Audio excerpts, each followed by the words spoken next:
नमस्कार। एप्रिल 2025 चा दिवस, तो दिवस जो आपण कधीच विसरणार नाही, पहलगाम हल्ल्याचा दिवस, अंगावर काटा आणणारा तो दिवस। अनेक भारतीय नागरिकांना आपण गमावलं।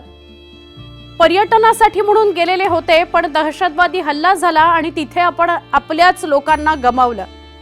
पण या सगळ्या हत्याकांडा दरम्यान, या सगळ्या टेरर अटॅक दरम्यान एक व्यक्ती जो तिथला स्थानिक घोडेस्वार होता, आदिल सय्यद शाह, त्याने मात्र त्यावेळेला प्रसंगावधान दाखवलं। जितके लोक त्याच्या समोर होते त्यांना वाचवण्याकरता जागा करून दिली, त्यांना वाचवण्याकरता मार्ग दाखवला। ते आदिल सय्यद शाह हे मात्र स्वतः या हल्ल्यामध्ये शहीद झाले। त्यांचं कुटुंब वाऱ्यावर आलं। आता या कुटुंबानं करायचं काय, राहायचं कुठे, हा सगळा प्रश्न त्यांना सतावत होता। ही गोष्ट जेव्हा उपमुख्यमंत्री एकनाथ शिंदे यांना कळली, त्यांचे दोन्ही हात कामाला लागले। त्यांनी त्यांच्या माणसांना आदिल शाह यांच्या कुटुंबापर्यंत पाठवलं। जेवढा काही त्यांचं घर उभं करण्याकरता खर्च येईल, 10-15 लाख, तो खर्च एकनाथ शिंदे यांनी केला। आणि 1 वर्षामध्ये, म्हणजे पहलगामचा हल्ला होऊन आज 1 वर्ष होतंय, त्या 1 वर्षाच्या कालावधीमध्ये आज त्या आदिल शाह यांचं घर उभं राहिलेलं आहे।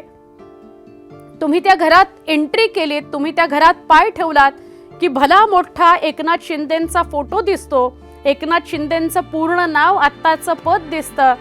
आणि खरोखर जसं आपण आपल्या घरामध्ये गेल्यानंतर आपण ज्याला मानतो त्या देवाचं किंवा निर्माणकर्त्याचं किंवा आपली श्रद्धास्थानं जी असतात त्यांचे फोटो जसे आपण लावतो, तसेच एकनाथ शिंदेंचा फोटो आदिल शाह यांच्या घरात लावला गेलेला आहे।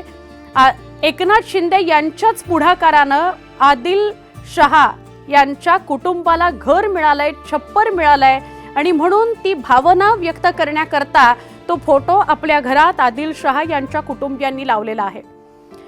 आदिल शाह हे तर नाही आहेत, पण त्यांचं कुटुंब वाऱ्यावर पडू नये, उघड्यावर येऊ नये, त्यांना छत मिळावं, हक्काचं छत असावं, आणि त्यातून, त्या घरातून त्यांना कुणीही बाहेर काढू नये, अशा प्रकारची भावना मनात ठेवून म्हणून एकनाथ शिंदेंनी हा पुढाकार घेतला। आणि आज ते घर एकनाथ शिंदे यांचे निकटवर्तीय म्हणा किंवा त्यांच्या पक्षातले काही नेते प्रत्यक्ष या पहलगाम पासून 1 तास अंतरावर असलेलं जे आदिल शाह यांचं गाव आहे तिथे जाणार आहेत आणि ते घर त्यांना सुपूर्द करणार आहेत, त्यांच्या कुटुंबियांना सुपूर्द करणार आहेत। त्यांचे कुटुंबीय खुश आहेत। एका बाजूला आदिल यांची आठवण आहे, ते नाही आहेत ही खंत आहे, आणि दुसरीकडे एकनाथ शिंदे आणि त्यांच्या पक्षाप्रती आदर आहे, प्रेमभावना आहे, कृतज्ञता आहे, याकरता की त्यांनी हे घर बनवून दिलं आणि या घरात आता ते शांत, सुखाने आणि समाधानाने राहू शकणार आहेत। आज आदिल सय्यद शाह यांच्या कुटुंबियांना ते घर सुपूर्द केलं जाईल।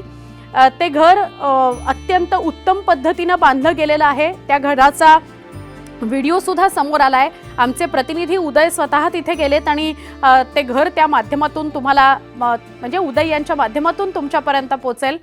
आपण आता आहोत आदिल शाह यांच्या मूळ घरामध्ये। हे आदिल शाह यांचं मूळ घर आहे, जे अतिशय गरीब अवस्थेमध्ये राहत होते, आणि त्यानंतर आपण पाहिलेलं आहे की पहलगाम दहशतवादी हल्ल्यामध्ये आदिल शाहने एक बहादुरी दाखवली आणि अनेक पर्यटकांचा जीव वाचवला। त्याच्या धाडसामुळे अनेक पर्यटक आज जिवंत आहेत।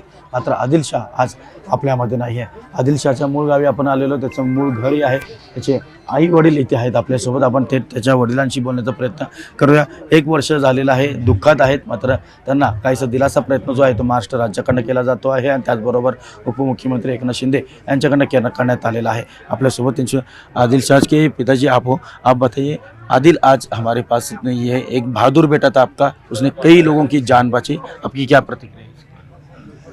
जी, यही तो हमें फ़ख्र है कि आदिल ने वहाँ पे 26 जानें जो चली गई, उनको बचाते बचाते अपनी जान भी दे दी। और बहुत सारे हज़ारों लोग वहाँ पे थे, मज़दूर थे, घोड़े वाले थे, वीडियो वाले थे, जो वहाँ पे टूरिस्ट थे, बहुत सारे हज़ारों लोगों की जानें भी बच गई। तो इससे तो हमें फ़ख्र हो रहा है कि आदिल ने अच्छा काम किया। आज एकनाथ शिंदे साहब ने घर जो नया जो है वो दिया, आपकी क्या प्रतिक्रिया? जी इंसान को तो यही है, इंसानियत से सब कुछ मिलता है।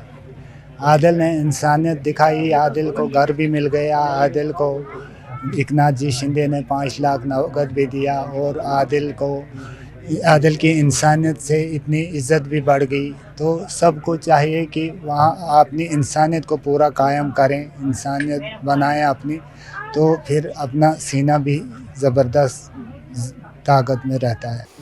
हॉल, किचन, बेडरूम असं व्यवस्थित घर बांधलंय। वरच्या मजल्यावर सुद्धा एक माळी बांधण्यात आलेली आहे आणि पूर्ण खालचं घर हे त्यांना जीवनावश्यक ज्या वस्तू आहेत, त्यांना स्वयंपाकघरामध्ये ज्या ज्या गोष्टी लागतील त्या सगळ्या गोष्टींची सोय तिथे करण्यात आलेली आहे।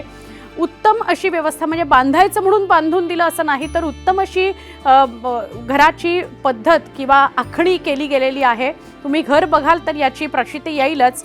मूळ मुद्दा या सगळ्यातला एवढाच आहे की ज्या व्यक्तीने आपले प्राण गमावले, ज्या व्यक्तीने त्या प्रसंगी पळ काढला नाही तर प्रसंगावधान दाखवलं आणि इतर पर्यटकांचा जीव वाचवला। भावना अशी असते की जेव्हा स्थानिक घोडेस्वार तिथे काम करतात तेव्हा येणारा पर्यटक, येणारा ग्राहक हा त्यांच्याकरता भगवान असतो, कारण तोच 2 पैसे हातावर ठेवेल तेव्हा घरी अन्न शिजणार असतं। ही भावना प्रत्येकाच्या मनात असते। त्या क्षणी जेव्हा इतका मोठा हल्ला झाला तेव्हा काहीच लोकांनी प्रसंगावधान दाखवलं, हिम्मत दाखवली, प्रश्न विचारले, सामना केला त्या हल्लेखोरांचा।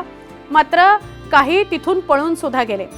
हा स्थानिक घोडेस्वार पण तो पळून नाही गेला, त्याने इतरांचे प्राण वाचवले आणि त्याचं कुटुंब उघड्यावर येऊ नये म्हणून उचललेलं उपमुख्यमंत्री एकनाथ शिंदे यांचं पाऊल हे कौतुकास्पद मानलं जात आहे, कौतुकाचा विषय ठरता आहे, सगळीकडे त्याची चर्चा होते। हा व्हिडिओ तुम्हाला कसा वाटला? आदिलने दाखवलेली हिम्मत तुम्हाला कशी वाटली?